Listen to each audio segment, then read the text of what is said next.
Frères et sœurs, bonjour. J'espère que vous allez bien. Je fais cette petite vidéo pour apporter une réponse à la question posée par le pasteur Justin du Gabon. En fait, il ne comprend pas pourquoi, avec autant d'églises au Gabon, la franc-maçonnerie, la Rose-Croix, prospère. Comment un petit pays, je parle en termes démographiques, un petit pays comme le Gabon, un peu plus de 2 millions d'habitants, va se retrouver avec plus de 10 000 églises? Frères gabonais, il est temps qu'on se réveille. Je pose la question aux hommes et aux femmes de Dieu du Gabon. De quel Dieu réellement vous servez? De quel Dieu nous servons en réalité? Parce que je ne peux pas comprendre qu'un pays qui détient plus de 10 000 églises, qui se réclame de prier Dieu, et que l'ennemi, qui s'appelle Satan le diable, utilise la franc-maçonnerie, utilise la Rose-Croix pour pousser nos gouvernants à détruire le pays. Où sont les églises? Où sont les hommes de Dieu pour faire face aux esprits de la franc-maçonnerie, aux esprits de la Rose-Croix qui détruisent le Gabon? Que font les hommes de Dieu du Gabon? Où est leur Dieu? Pasteur Justin, tu sais très bien que les œuvres du diable ne peuvent pas prospérer là où il y a la présence de Dieu. Donc, si la Rose-Croix, la franc-maçonnerie prospère au Gabon, comme tu le dis, c'est la preuve que l'Église est à terre. Souviens-toi du début du réveil au Gabon. Quand on prêchait la vérité, quand on attaquait les œuvres du diable, qu'est-ce qu'on a vu? Les autorités ont pris une décision. Interdiction des églises de réveil au Gabon.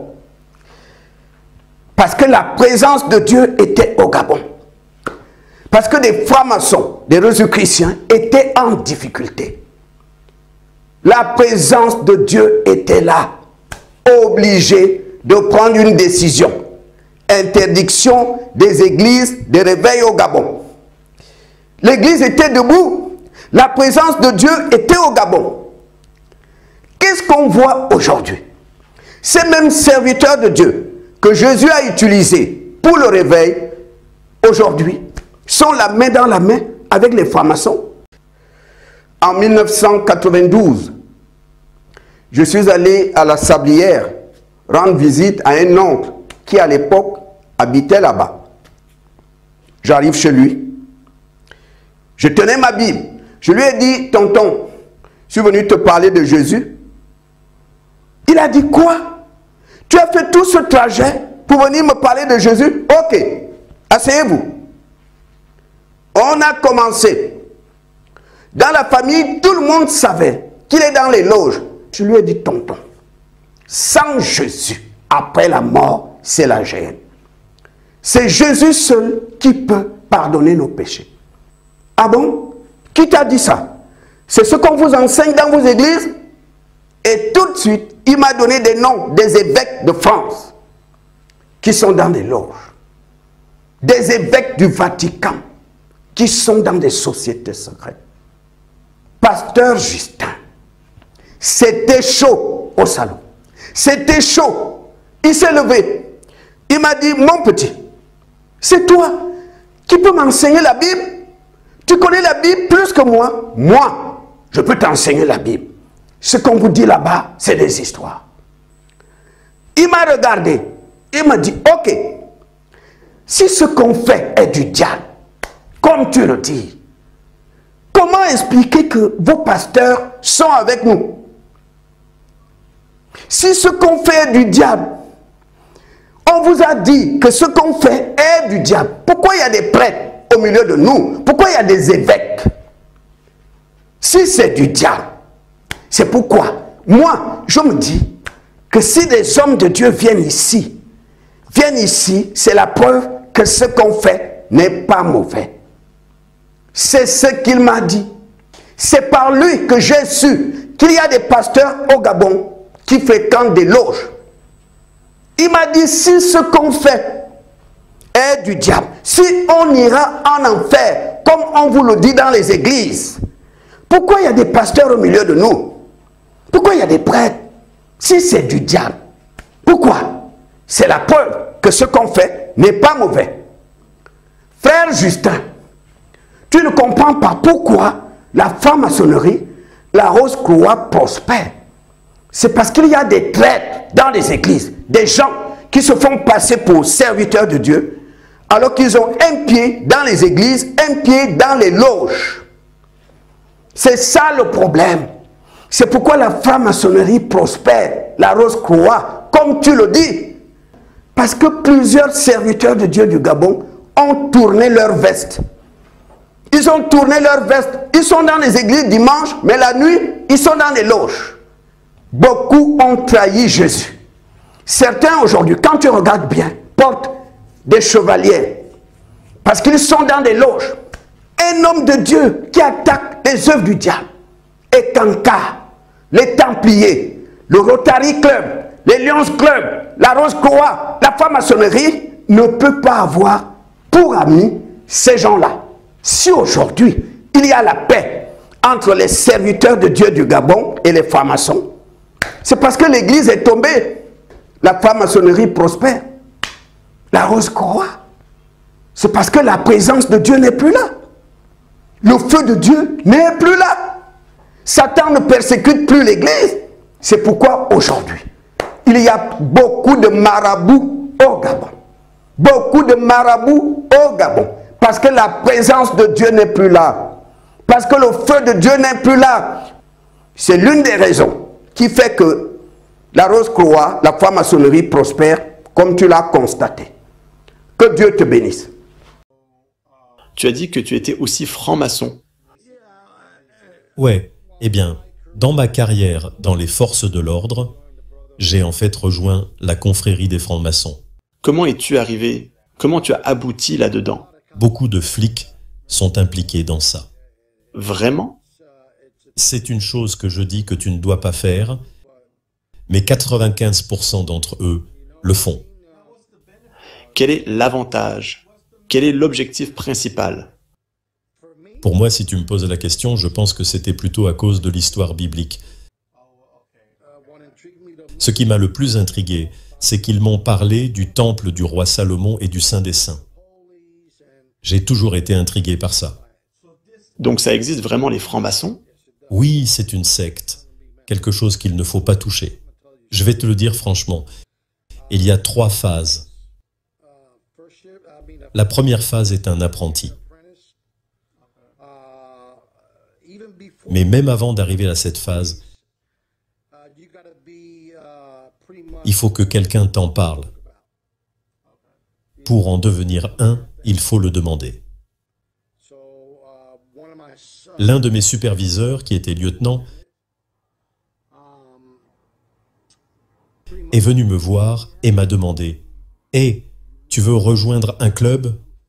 J'ai répondu « De quel genre de club s'agit-il » ? Les francs-maçons. Nous avons rempli des formulaires. Ils ont fait une enquête. Ils font une enquête sur toi pour voir si tu as un bon historique. Sinon, ils ne te prendront pas. Ce qu'ils disent, c'est qu'ils prennent des hommes pour les rendre meilleurs. Mais seul Dieu peut faire ça. Aucune confrérie ne peut faire ça pour toi. Je n'étais pas dans le bon état d'esprit à ce moment-là. J'avais des problèmes conjugaux. J'avais l'impression que c'était un moyen pour moi de sortir et d'avoir une communion avec d'autres frères. Oui. Parce que ce n'était pas le cas avec les églises? Je n'avais pas cela avec les églises de chez moi parce qu'elles prêchaient de l'évangile de prospérité. Donne $1, Dieu va t'en donner 1000, mais Dieu ne travaille pas de cette façon.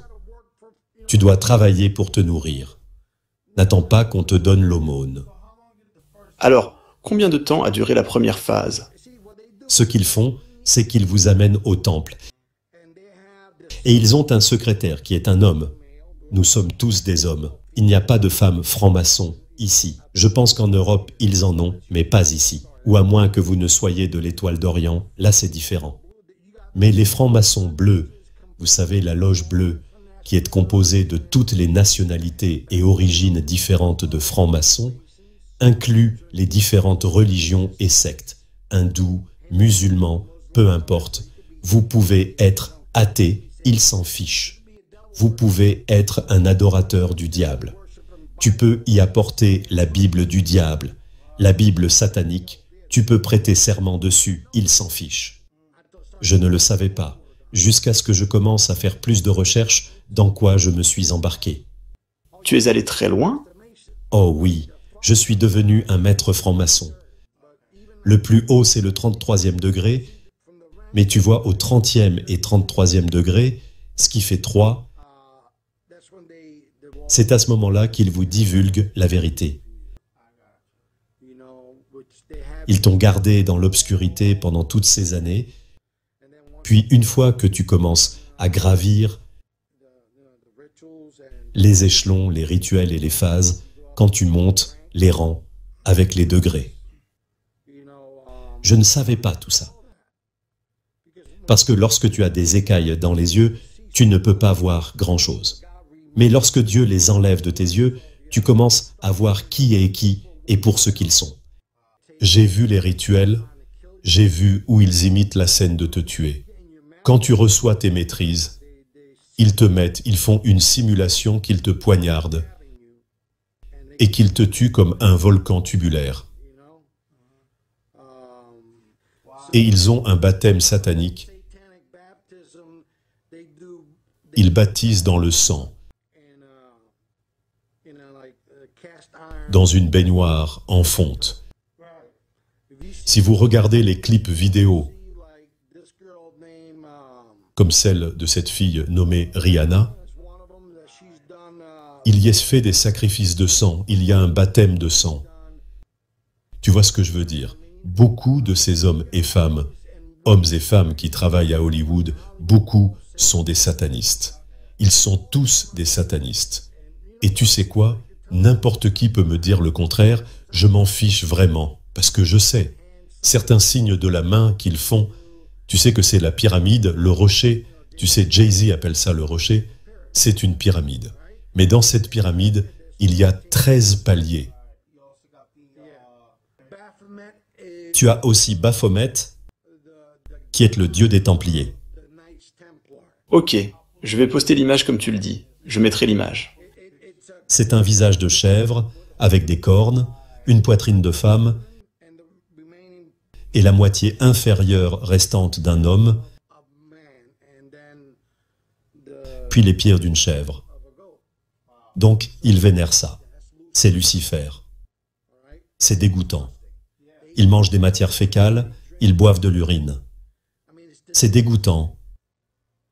Je n'ai jamais fait ça. Je n'ai jamais été assez haut pour faire quelque chose comme ça. Mais quand tu es là-haut, et qu'ils t'exposent tout, du 30 au 33e degré, tu sais que tu es fini. Tu dois te vendre au diable à ce moment-là.